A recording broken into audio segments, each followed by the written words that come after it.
today that earned them the right to play for that title.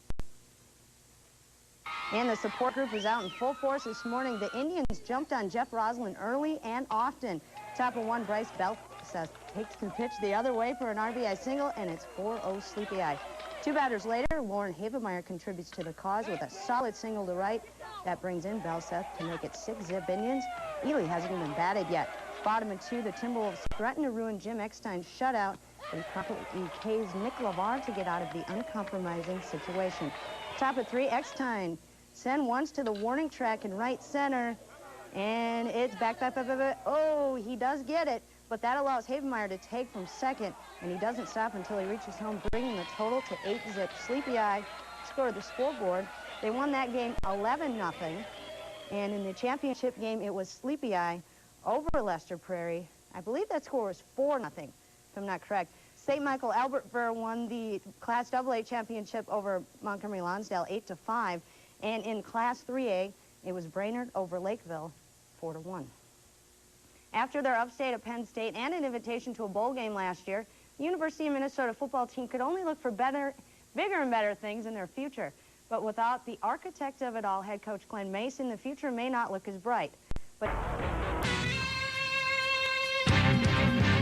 welcome back. Ari joins us with sports. And Ari, I don't think there was much sleeping in Sleepy Eye last night. They did very well. They were probably partying round clock. You know, and usually we don't start off with something that happens, you know, the night before, but since this is such a big story, I'm starting my top story. If you didn't know by now that Sleepy Eye won the Class 1A state baseball title last night, wake up. Here's a recap of how they did it. The first 4 innings were played scoreless as Sleepy Eye's Cole Dybel and Lester Prairie's Josh Eckstein went toe-to-toe. But it was Dybel who found himself in several jams the first 2 innings. I was a little nervous. I couldn't throw strikes for a couple innings there, but my defense really helped me out, and my team just really did a great job of helping me out, keeping me calm, and I started throwing strikes in the later innings a little bit. It was the Bulldogs' failed attempt of a double steal in the second that changed the momentum of the game. We did it perfectly. I mean, we did the cutoff by Bear, and he threw a strike right to me, and we just got him. From there on, Dybel settled down, at one point retiring 10 straight. My dad talked to me a little bit, calmed me down, and just helped me really. He's been in the situation before. He kind of helped me to calm down. He got out of a couple jams in the first 2 innings, and after that, he just seemed to get stronger and stronger as time went on.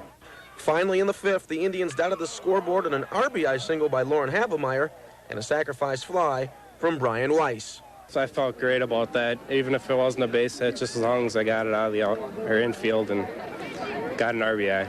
The nail wasn't applied to the coffin, however, until the 7th, when catcher Mike Knockreiner drilled a 2-run home run. I was close to doing a cartwheel, but, you know, I thought, you know, just throw your hands up in the air. Actually, it was a hit and run the pitch before, and I knew I was supposed to run, and Mikey took the swing. And I didn't go because I figured, you know, I didn't want to take the bat out of his hands. So in the next pitch, you know, he ended up hitting a home run, which kind of saved me. Dybel then promptly struck out the side in the bottom of the 7th to give Sleepy Eye their first state title since 1981.